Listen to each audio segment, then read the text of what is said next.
नमस्कार दोस्तों। आज की कहानी एक सामाजिक पारिवारिक कहानी है। मानवी रसोई में काम कर रही थी, तभी बाहर से अम्मा जी की आवाज़ आई। अरे मनोज, तेरी तो किस्मत ही खराब है। और हम क्या करें, लोगों की पत्नियां तो अपने पति को इतना परेशान देख के उनकी परेशानी दूर करने के लिए खुद ही अपने पैरों पे खड़ी हो जाती हैं। और एक तेरी बीवी है, इसको ये तक नहीं दिखता कि तू कितना परेशान है। अम्मा, ये क्या अचानक हो गया तुम्हें? अभी तक तो शांति से बैठी हुई थी, मनोज ने पूछा। अरे तुझे परेशान देख के मेरा जी भर आता है। आखिर एक माँ हूँ, पर इस उम्र में क्या ही कर सकती हूँ। और पति पत्नी का संबंध तो जन्म जन्मांतर का होता है। फिर तुझे परेशान देख के तेरी पत्नी का दिल क्यों नहीं पिघलता? अम्मा, क्या बोलना चाहती हो? साफ साफ बोलो ना। बात को घुमा फिरा के क्या कह रही हो? ऐसा क्या कर दिया अब मानवी ने? अरे तेरी पत्नी तो तेरे साथ कंधे से कंधा मिला के नहीं चल सकती क्या? देख तेरी भाभी को कितनी मेहनत करती है। तेरा भाई सुदेश भी कमाता है और साथ उसकी पत्नी भी। आज दोनों कितने खुश हैं। बच्चों को कितने बड़े स्कूल में भेजा है उन्होंने। उनके साथ घर में नौकर भी काम करता है। कितने आराम की जिंदगी बीत रही है उनकी। पत्नी तो उसे कहते हैं जो पति के कंधे का बोझ बराबर बांट ले। और तेरी पत्नी को देख ले, इसे तो घर में रह के ऐशो आराम करने से ही फुर्सत नहीं है। जब पता है अकेले तेरे कंधे पे इतना बोझ है तो क्यों नहीं नौकरी कर सकती? पढ़ी लिखी तो तू भी है, तू भी कुछ कहता क्यों नहीं उसे? अम्मा बस भी करो, क्या बोले जा रही हो तुम? वैसे भी नौकरी करना है कि नहीं करना है ये मानवी का डिसीजन है। भला मैं उसको जबरदस्ती क्यों कहूँ नौकरी करने के लिए? वैसे भी अभी तन्मय तो छोटा है, उसे छोड़ के कहाँ जाएगी नौकरी करने? अरे काहे का छोटा, 3 साल का तो हो चुका है। उसको भी स्कूल में एडमिशन करवाना है। क्या बड़ी बहू के बच्चे नहीं है? एक नहीं दो बच्चे हैं, वो भी तो नौकरी कर रही है। और ये सब तो काम ना करने के बहाने हैं। लोगों के तो जूते घिस जाते हैं, यहाँ अपने आप नौकरी मिल रही है और ये करना ही नहीं चाहती। दोनों माँ बेटे आपस में ही बात किए जा रहे थे। वहीं मानवी भी चुपचाप रसोई में खाना बना रही थी और ऐसे रिएक्ट कर रही थी जैसे उसने कुछ सुना ही ना हो।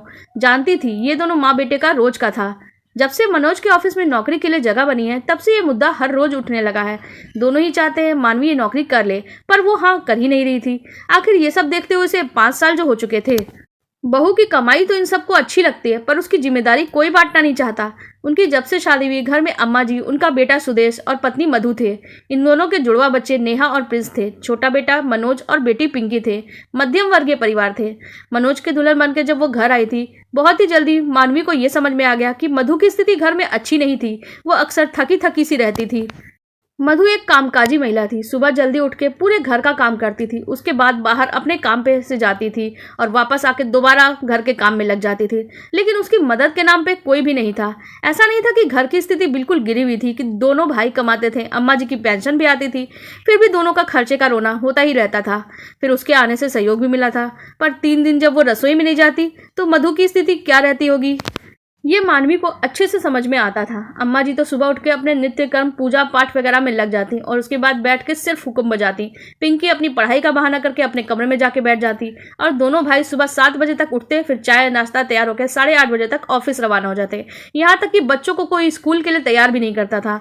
भाभी का मायका भी पास में था। स्कूल के बाद ऑटो वाला बच्चों को नानी के घर में ही छोड़ आता था और फिर नानी ही अपने दोनों नाती नातिन को संभालती। जब मानवी ने इसका कारण पूछा तो मधु ने कहा, यहाँ कोई बच्चों को संभाल नहीं पाता, इसलिए ऑटो वाले को कह रखा है कि दोनों बच्चों को नानी के घर छोड़ दो, शाम आते समय मैं ले आऊंगी।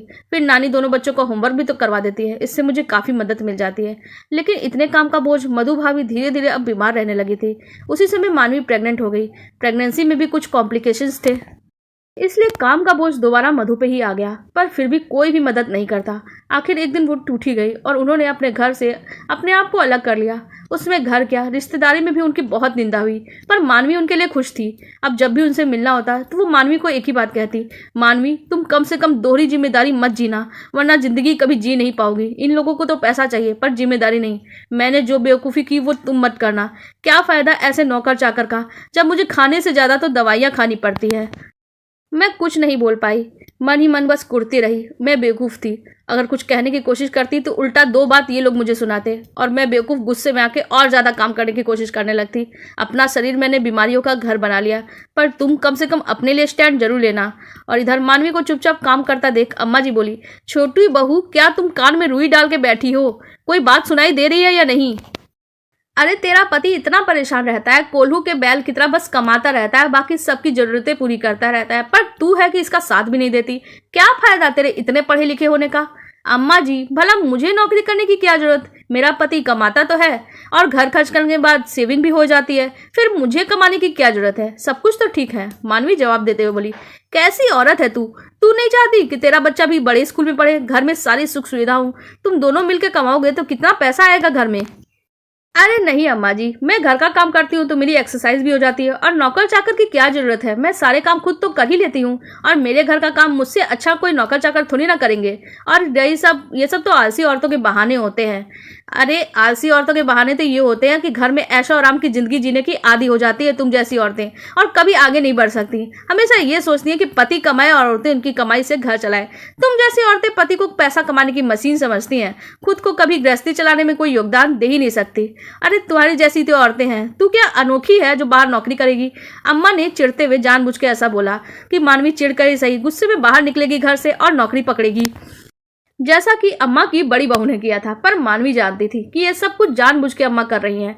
अम्मा जी जिनकी मजबूरी है उनका मैं क्या कर सकती हूँ। अब मेरे घर में ऐसी कोई मजबूरी नहीं कि मैं दोहरी जिम्मेदारी उठाऊं।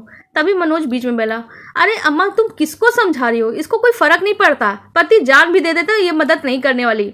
परिवार में योगदान का मतलब इसे पता ही कहाँ है, ऐसे तो बैठे बैठे सब कुछ मिल रहा है। उसकी इस बात पे मानवी को बहुत बुरा लगा। उसने तुरंत ही पलट के कहा, सही कहा आपने, आखिर क्यों करूं मैं नौकरी?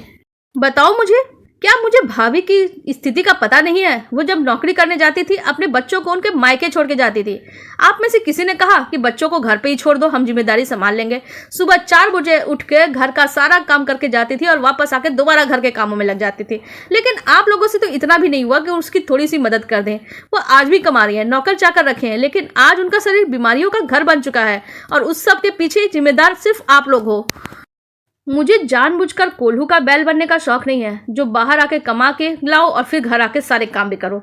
दोहरी जिम्मेदारी में पिसने का मुझे कोई शौक नहीं है, क्योंकि योगदान का मतलब आप लोग नहीं जानते। आप कमाते हो, आप लोग घर के काम में हाथ लगाना पसंद नहीं करते। मुझसे नहीं होगा ये सब, और ना ही मैं अपने बच्चों को किसी और के भरोसे छोड़ूंगी। यह कहकर मानवी अंदर रसोई में चलेगी। पीछे अम्मा और मनोज मुंह फुलाकर बैठे रहे, पर मानवी ने उन लोगों को मनाने की कोई कोशिश नहीं की। 2-3 दिन तक मुंह फुलाकर बैठे रहे, लेकिन मानवी उसे कोई फर्क नहीं पड़ता। वो सिर्फ अपने काम से मतलब रखती थी। क्या मानवी ने सही किया? आप लोगों को क्या लगता है? आप अपनी राय कमेंट सेक्शन में जरूर दें। साथ ही वीडियो को लाइक और चैनल को सब्सक्राइब कर लें। धन्यवाद।